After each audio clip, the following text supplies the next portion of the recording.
First ಇದರಲ್ಲಿ oil ಹಾಕ್ತಾ ಇದ್ದೀವಿ. ಇದು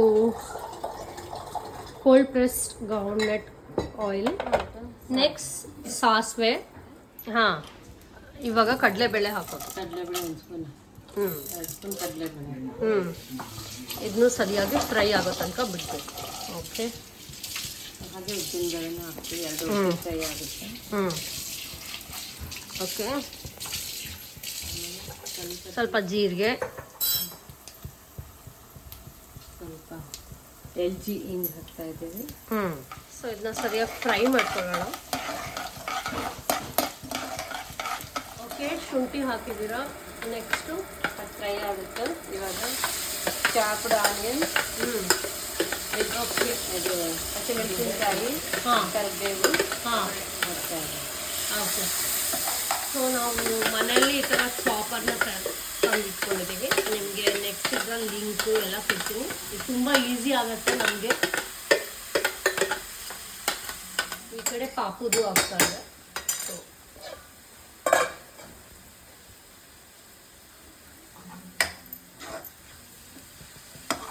ಚೆನ್ನಾಗಿ ಫ್ರೈ ಆಗಿದೆ. ಸೊ ನೆಕ್ಸ್ಟ್ ಏನು ಹಾಕ್ತಿದ್ದೀರಾ? ಬೀನ್ಸ್ ಹಾಕ್ತೀವಿ. ಓಕೆ, ಬೀನ್ಸ್ ಸಣ್ಣದಾಗಿ ಹೆಚ್ಚಿಟ್ಕೊಳ್ಳೋಂತಹ ಬೀನ್ಸ್ ಮತ್ತು carrot.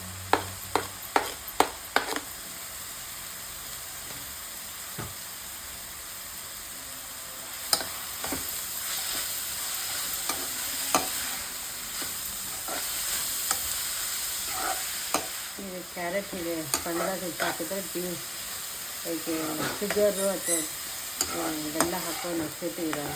Okay okay, so friends ಕೇಳಿಸ್ಕೊಂಡ್ರಲ್ವಾ, ಕ್ಯಾರೆಟನ್ನು ಸರಿಯಾಗಿ ಸಣ್ಣದಾಗಿ ತುರ್ಕೊಂಡು ಹಾಕಿರೋದ್ರಿಂದ ಅದು ಚೆನ್ನಾಗಿ ಜ್ಯೂಸಸ್ ಎಲ್ಲ ರಿಲೀಸ್ ಮಾಡುತ್ತೆ. ಅದರಿಂದ ಆ ಸ್ವೀಟ್ನೆಸ್ ಬೇಕು ಅಂತ ಉಪ್ಪಿಟ್ಟಲ್ಲಿ ನಾವು ಹಾಕ್ತಿದ್ವಲ್ವ, ಸ್ವಲ್ಪ ಬೆಲ್ಲ ಅಥವಾ ಶುಗರ್ ಅದು ಹಾಕೋ ನೆಸೆಸಿಟಿ ಇರೋದಿಲ್ಲ. ಸೊ ಒಳ್ಳೆ ನೆಕ್ಸ್ಟು ಆಲೂಗಡ್ಡೆ ಸಣ್ಣದಾಗಿ ಇಟ್ಕೊಂತಾರ. ಇದು ಬೇಯಿಸಿದ ಆಲೂಗಡ್ಡೆ ಅಲ್ವಲ್ಲ? ಹಾಗೆ ಓಕೆ, ಸಿಪ್ಪೆ ಸಮೇತ ಹಾಕಿದರೆ ವಾಯು ಆಗಲ್ಲ. ಸಿಪ್ಪೆ ಸಮೇತ ಹಾಕಿದರೆ ವಾಯು ಆಗಲ್ಲ. ತುಂಬ ಜನ ಆಲೂಗಡ್ಡೆ ತಿನ್ನೋಕ್ಕೆ ಹಿಂದಿರ್ತಾರೆ. ಸೊ ಈ ಥರ ಒಳ್ಳೆ ಸಜೆಷನ್. ಬಟ್ ಆಲೂಗಡ್ಡೆಯಲ್ಲೂ ಒಳ್ಳೆ ಅಂಶಗಳಿರುತ್ತೆ. ಸೊ ಯಾವುದನ್ನು ಅವಾಯ್ಡ್ ಮಾಡಬಾರ್ದು. ಅದನ್ನು ಹೇಗೆ ಸೊಲ್ಯೂಷನ್ ಮಾಡಬೇಕು ಅಂತ ನಮ್ಮ ಮನೇಲಿ ಟೊಮ್ಯಾಟೊ ಇರಲಿಲ್ಲ. ಸೊ ನಾವು ಅದನ್ನು ಈಗ ಒಂದೇ ಒಂದು ಟೊಮ್ಯಾಟೊ ಇದ್ದನ್ನು ಸ್ವಲ್ಪ ಟೊಮ್ಯಾಟೊ ಹಾಕಿಬಿಟ್ಟು ಅದರ ಜೊತೆ ಲೆಮನ್ ಸಹ ಹಾಕೋದ್ರಿಂದ ಅದು ಟೇಸ್ಟ್ ಚೆನ್ನಾಗೇ ಬರುತ್ತೆ. ಓಕೆ, ಈಗ ಸ್ವಲ್ಪ ಅರಿಶಿನ ಹಾಕ್ತಾ ಇದ್ದಾರೆ. ಓಕೆ, ಇದು ಬಿಸಿ ನೀರು ಅಲ್ವಾ? ಓಕೆ, ಬಿಸಿ ನೀರು ಹಾಕ್ಕೊಂಡಿದ್ದೀವಿ.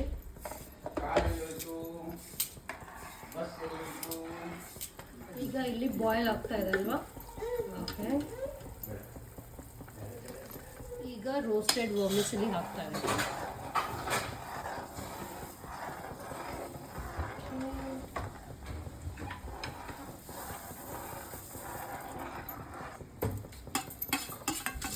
ಸಣ್ಣ ಉರಿಯಲ್ಲಿ ಮುಚ್ಚಿಟ್ಬಿಡೋಣ.